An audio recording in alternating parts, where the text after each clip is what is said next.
now have a special presentation that will address starting and scaling a successful startup. So you know that this is a very timely conversation and you must listen to this presentation because we have brought in an expert on African agriculture and nutrition, a philanthropist, a social innovator for this conversation. She has over 25 years of international development experience and is a recognized serial entrepreneur, author, public speaker, and consultant. Through her work in the private, public, and non-profit sectors, she has led the design and execution of high-impact initiatives focused on policy, strategy, organizational design, ecosystem solutions, and growth.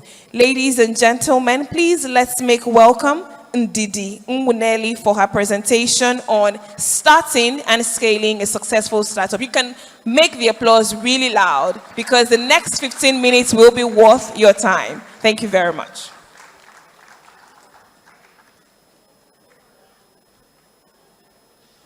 Thank you so much. Congratulations to the leadership of Zenith Bank for this phenomenal opportunity. Yeah? Oh, I have.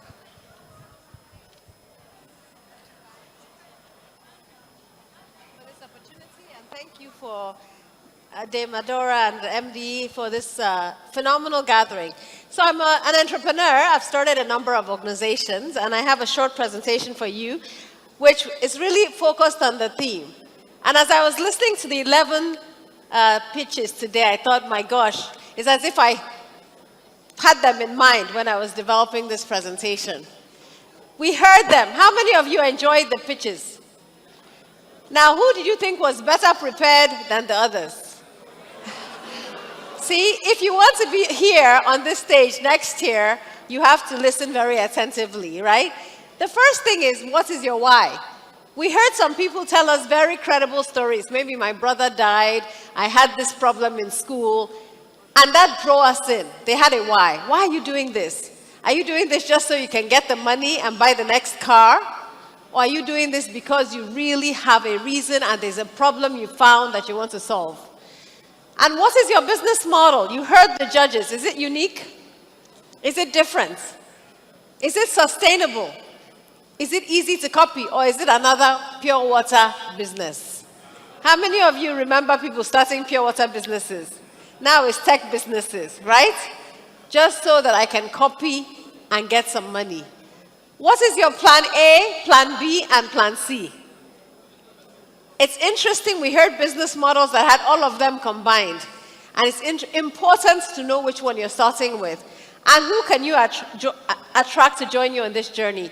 So I've started a number of companies. Some of them are non-profit, some of them are for-profit. How many of you have heard of Leap Africa? Leap Africa was started 20 years ago and now works in 8 African countries. So I started that when I was 28. Right? And then I started Ace Foods as a food processing company. I'm sure some of you use Ace Foods products in your homes. I co-founded that with my husband.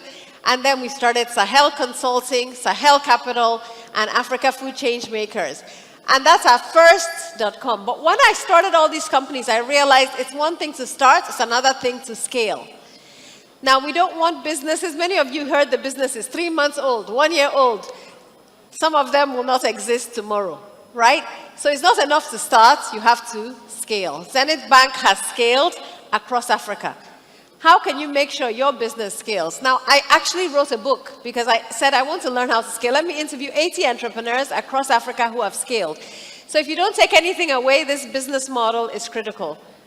What is the business model for scaling? The first is that your product or service has to be demand-driven with measurable impact. What does it mean to be demand-driven? Somebody has to want it, not you. Somebody else has to want it. And they have to be willing to pay something for it.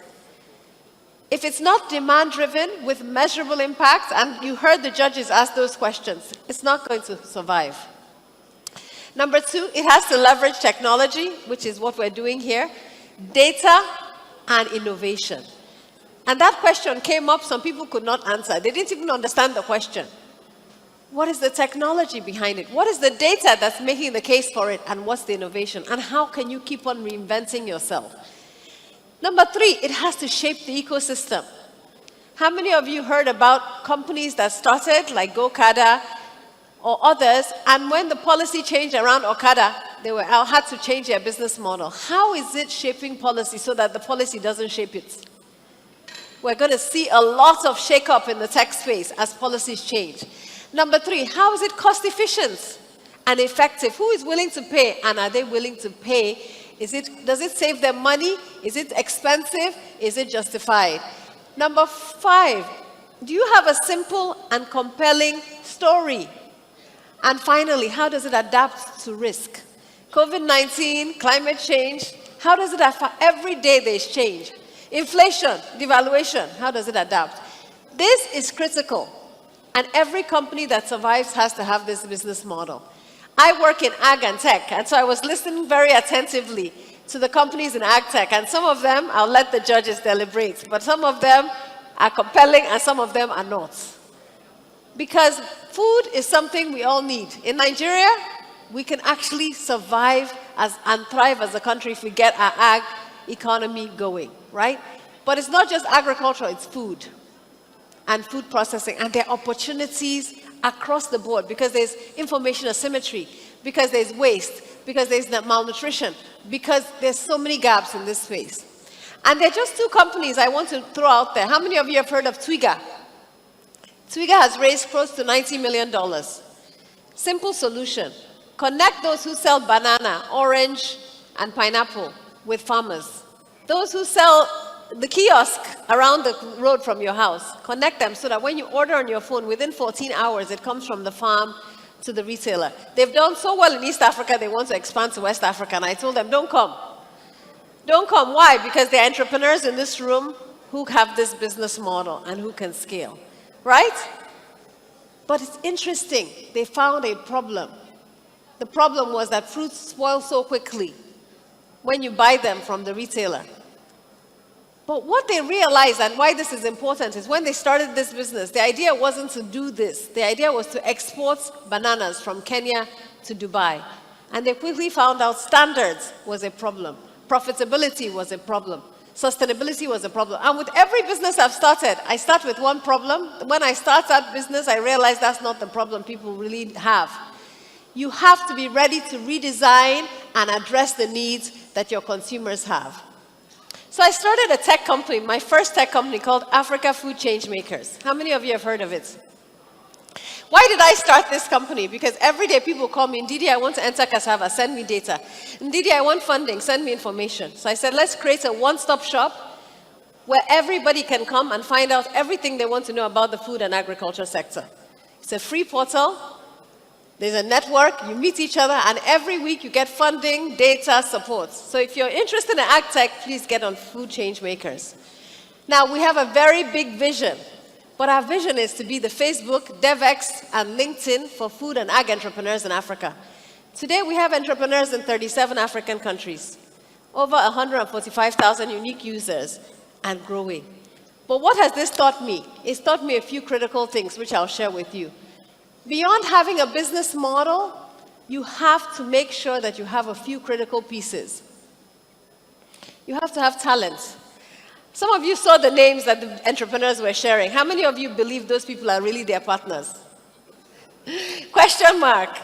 Are they their partners? Is it structured? What's the relationship? Some of them were formed for this pitch, but some of them are going to be real partners. How do you determine the difference between people who you just say, please join me. If we win money, we'll share it. Versus, I'm going to be with you for a long term. Is it easy to partner with people? What do you need? Trust, integrity, a shared vision, a shared commitment. When the money is not coming, we're here together. You need a ride or die, is what the young people call it. And in our context, you need to make sure that the skills complement each other. So what is somebody bringing to the table? And please document your partnership.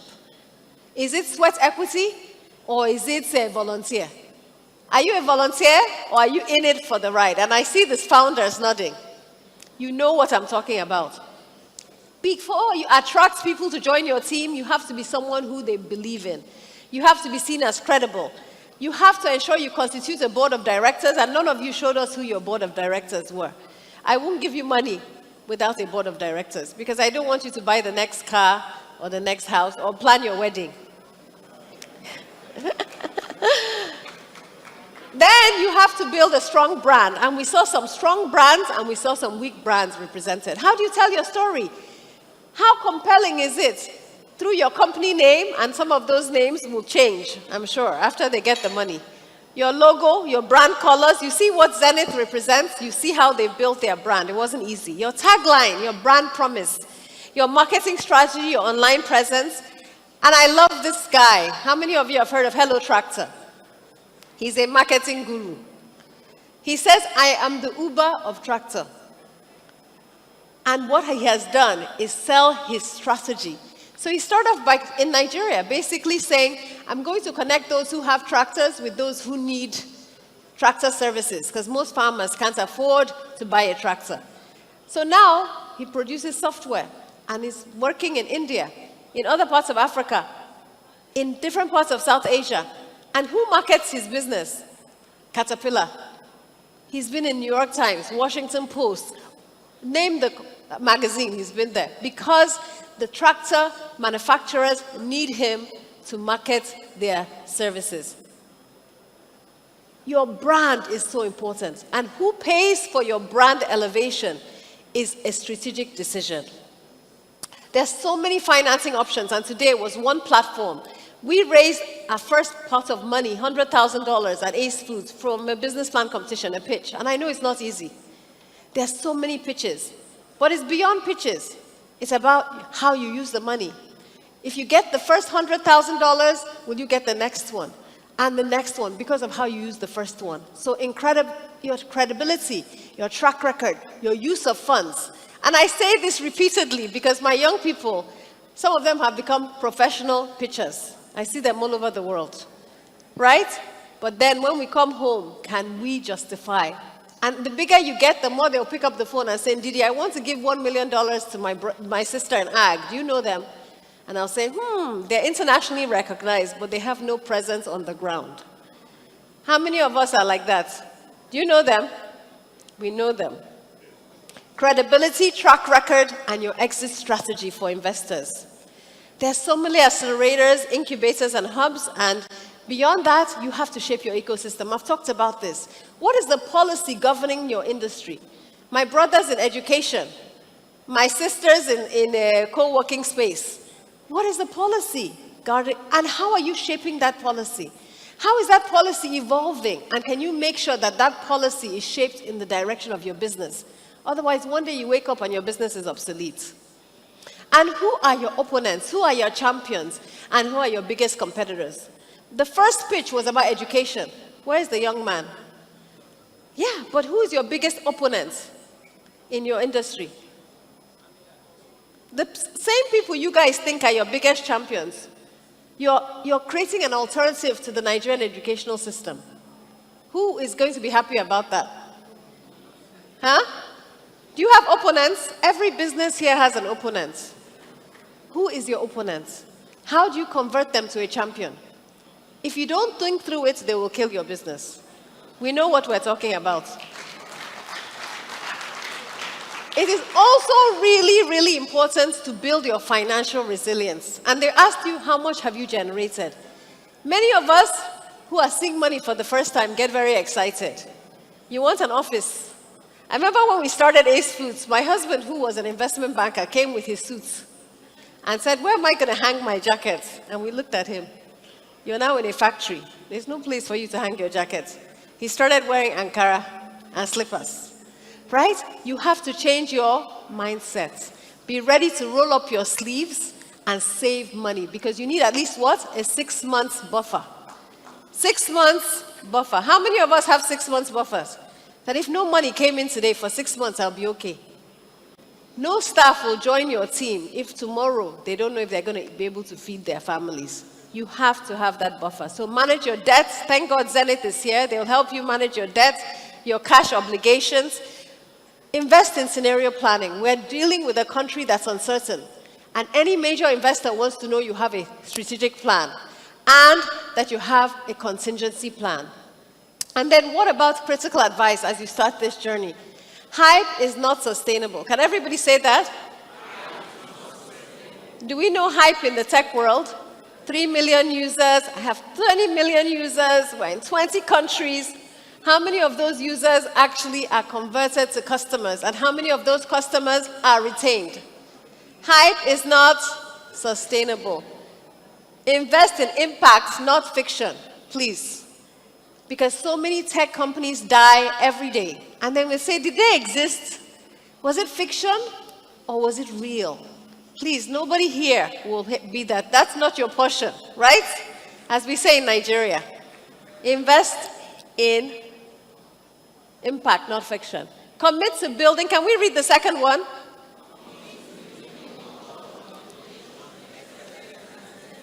I love a quote from Oprah that says, excellence and integrity have no hiding place. If you are excellent and you have integrity, people will come and look for you. They will look for you. So tech entrepreneurs, startups, if you have a great idea and you're solving a problem and you're committing to excellence and integrity, they will look for you. Invest in governance. No one will fund a one-woman or one-man business. Every time I have an idea, and I've started 5 companies, but I've helped start 20, I write down the idea and I find 2 or 3 people who can be in my governance setup, my board or advisory board or board of directors. Because nobody wants to give Ndidi $1 million. They want to give a company $1 million. They want to know that that $1 million is safe and it will generate impact. Invest in governance. Invest in building a community of support. Being a startup is lonely. Being an entrepreneur is difficult. You want to give up many, many times. They want me to get off the stage. It's lonely, but you can do it if you have a support network. We created Africa Food Changemakers for that community to support you. Attract and retain mission-driven high achievers. And please, the final one. Can we read that one? Stay humble and grounded as you rise. You will rise because you come from this great nation. And you're committed to excellence and integrity, but you have to stay humble because you have to learn and unlearn all the time. So stay humble and grounded as you rise. I always get inspired by these young children. Every company I've started, I don't start it because of me. I started for what? Future generations. We have to create a country that survives for future generations. We're not going to be in the Japa generation. Because we think about the children who are being born today in Nigeria and what future they have. And all of us who are problem solvers can create a country we can be proud of. Over the last 2 years, my mantra, and I'm ending, my mantra has been an Igbo proverb that says, Mbelede kaja madike. It's during times of struggle, it's during times of strife that you find out who's resourceful, who's resilient, and who's brave. We are resilient, we are resourceful, and we are brave. We will start companies that will become unicorns, right? We will. But we have to be committed to excellence, integrity, innovation, and resourcefulness. God bless you all. Thank you so much. Please, let's give a resounding applause to the Executive Chair, Sahel Consulting, Agriculture and Nutrition Limited. You know, I did say when I was introducing her that the next 15 minutes will be worth your time. Was it worth your time? Did you enjoy the presentation? Now give another resounding applause to Ndidi Nwuneli for that fantastic presentation. Thank you.